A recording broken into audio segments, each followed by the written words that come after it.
Welcome back to my film and TV channel. Yes, for one last time, we're going over to Downton Abbey. Yes, this is the grand finale. Yes, a suitable title for the end of a franchise. Yeah, PG rating, 123 minutes, so like a couple of episodes, and it flew by. Yeah, flew by. I mean, I got sort of to one part and I checked how long was left. I thought, what, 20 minutes? What's going on here?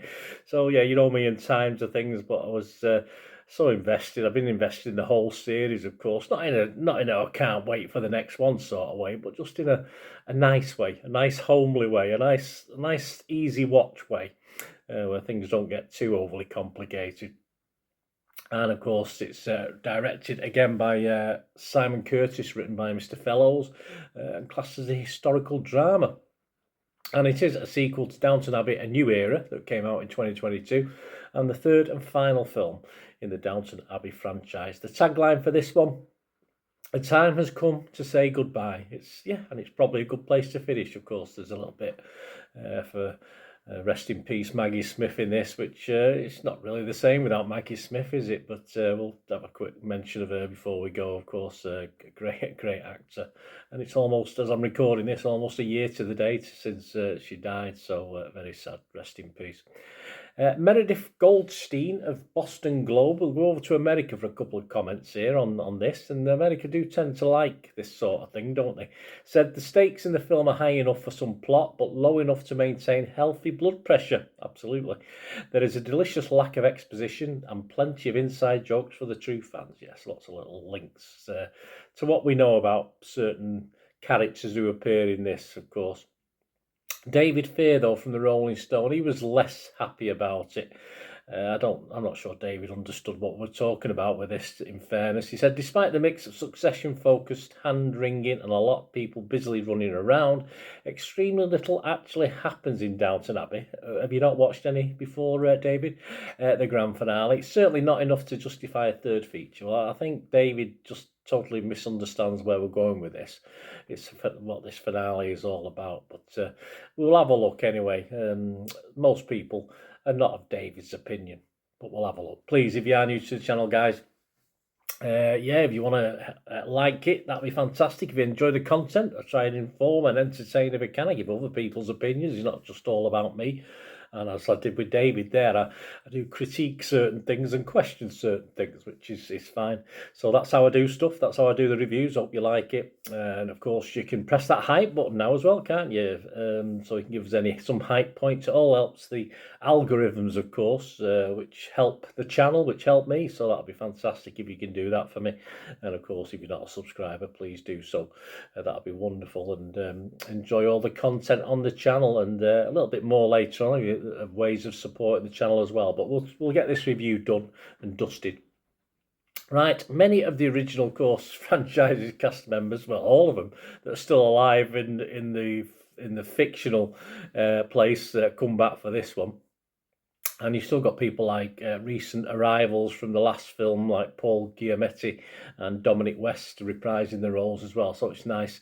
And you've got some new faces as well. Jolie Richardson, one of my favourites, Alessandro Nivola, Simon Russell Beale, and Artie Fruition amongst the new faces as well, to go to all the familiar old faces. Downton Abbey, the grand finale was released on the 12th of September. I'm doing this review on the 16th of September. So all comments, etc. is at that date. What's it about? Well, the Crawley family and their staff enter the 1930s. Yeah, Mary finds herself at the centre of a public scandal yet again. Mary, very naughty Mary. And the family faces financial trouble. Of course they do. Everyone's having to sell the stately homes, aren't they? It's a shame. The entire household grapples with the threat of social disgrace. The Crawleys must embrace change as the staff prepares for a new chapter with the next generation leading Downton Abbey into the future. Yes, without us, unfortunately.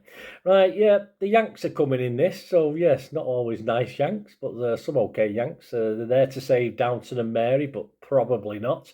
Away from that, it's just as great as ever for the fans. See all these familiar faces, familiar characters.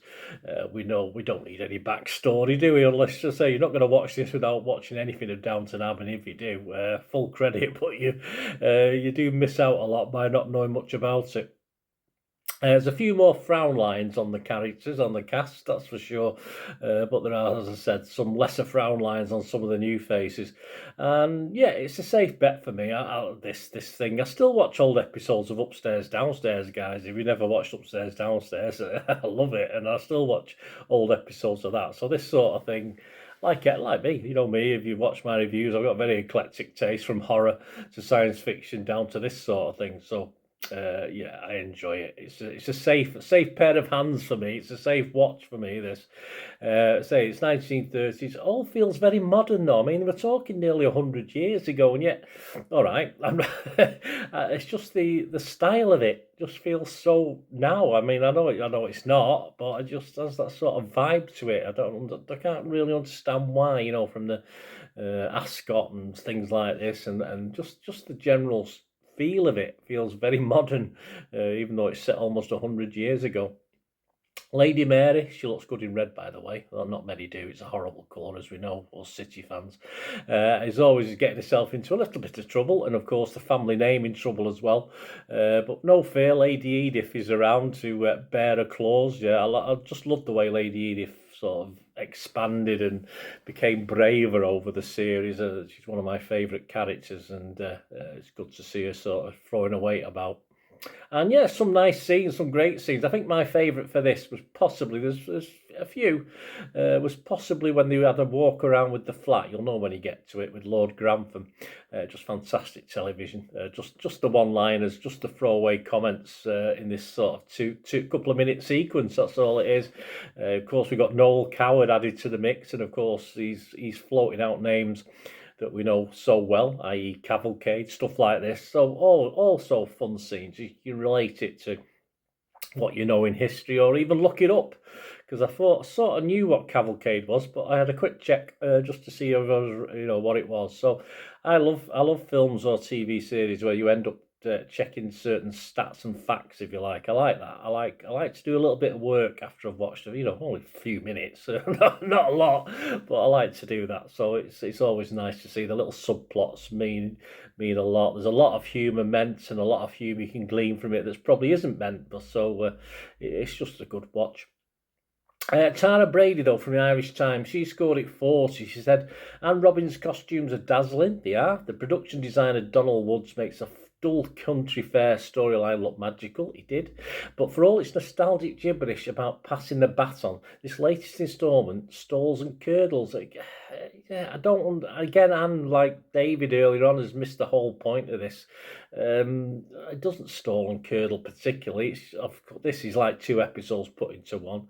And the whole point of this is that it's an ending for the fans. That's what it's out there for, and that's what it's all about. And the story is okay. The story is what we've had before, and in different guises, of course it is. And there's nothing wrong with that, because we expect that. We don't expect Martians to land at Downton Abbey and start tearing into people. So yeah, I think the critiques on this are missing the point a little bit. Stephanie Kaczarek from Time, she got the point. She scored at 80 and said, Downton Abbey, the grand finale, transports you to a time and a place that seems so much more glamorous than our own.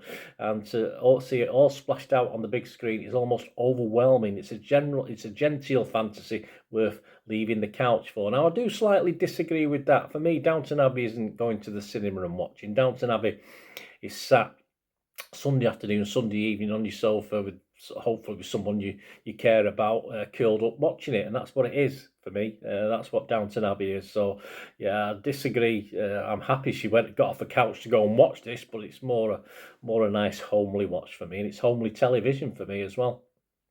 James Dyer from Empire scored at 60. It wasn't as overwhelming, but it was positive. He said, fellows, dewy-eyed swan song isn't likely to make many film of the year lists. It won't, but it still does Downton proud, closing the book on his foraging utopia of stiff upper lips and British brio in a way that would do cousin Violet proud. Of course it does, and it does. Yes, a nice tribute, of course. As I said, we mentioned early on, little tribute paid to Dame Maggie Smith as well in this. Listen, the plot, the stories are simple in the style we expect. They've always been this sort of style. There's nothing clever about this. There's nothing new and original about this. But in a bye-bye to Downton, yeah, I will dip in the same way I dip into upstairs, downstairs still. I'm sure I'll dip in times to come, and hopefully there's a lot of those to come. Dip back into Downton Abbey as well, go back and watch it from series 1, etc. And even knowing what happened to the characters, it's even great watching stuff like that. As I say, it's fantastic. Going back and watching, I'm really happy. But this is probably the best time to finish it, and it's quite right that it has finished. Other scores, Rotten Tomatoes, 91%, 108 critics, 98 fresh, 10 rotten. The consensus of the website, soothing as a cup of tea, it is, while providing a satisfying amount of closure. The grand finale is a worthy send-off for Downton Abbey. Homage to Maggie, of course. On Metacritic, 66 out of 100, that's okay. 30 critics, 20 were positive, 10 were mixed. I'm not sure why they're mixed. I can't see Downton Abbey fans being mixed on this. There must be people who are new to it or perhaps not into it. But for Downton Abbey fans, you've got to be positive on this, especially as an ending. I don't know, you wouldn't really expect much more, would you? I say I might be wrong, let me know. Rotten Tomato users, 4.7 out of 5. Joe Public likes it. Internet Movie Database, 7.8 out of 10. That's high. 2,500 scores and reviews almost on Internet Movie Database. And I liked it. I didn't love it, don't get me wrong. I just liked the whole thing of Downton Abbey. I probably loved the earlier series more than I've loved the sort of latter series and the films, and of course, as I say, a lot of stuff has been a little bit repetitive in stories, but it is what it is, and I liked it. So I'm not going to give it a 7.8. I'm just going to give it a very watchable score and a conclusion to it all, which was, as I said, enjoyable and makes me perhaps want to go out, and dip into the old series and series 1 and go from there, just watch an episode or 2 every now and then, if I've got the time. As you know, I watch a lot of new stuff. It's not always easy, of course it's not. But occasionally I find myself at a bit of a loose end with nothing new to watch, so I do tend to sort of dive into things. So I'll give it a 6.5 out of 10, guys. A worthy send-off and a worthy little tribute to, of course, as I said, Dame Maggie Smith as well. Thanks for watching, guys. Let me know your scores on this. It'd be great to have your views and opinions or anything to do with film and TV. Listen, if you want to contact me through YouTube, you can. You can contact me through my other socials as well. Or if you just want to help support the channel, if you like the content, want to help support what I do, that's wonderful as well. And there are ways of doing this, contacting me or helping the channel. All you ever have to do is stay watching and listening. Hi again, hope you enjoyed the feature, guys. Thanks for watching. Please, if you did enjoy the content, please give us a thumbs up, and if you've not already done so, press that subscribe button. If you're not already subscribed, that'd be wonderful. It's free to subscribe, absolutely free. Also, check out my social media links if you want to follow me on TikTok, Instagram, X, Facebook. They'll all be in the description below. And my special thanks to supporters of the channel, Piat6505, who have an eBay shop selling film and TV memorabilia, including posters, books, magazines. There'll be a link again in the comments section. And if you're into your football, don't forget my football stuff on Manchester City for general football fans, but mainly City fans, of course. Or if you know someone who might enjoy that, give them a kick in my direction. I'll be very, very grateful. And as ever, guys, comments on this feature is wonderful. Anything to do with film and TV is always very, very welcome. It's great to talk film and TV. I thank you guys for your support. Stay safe, everyone.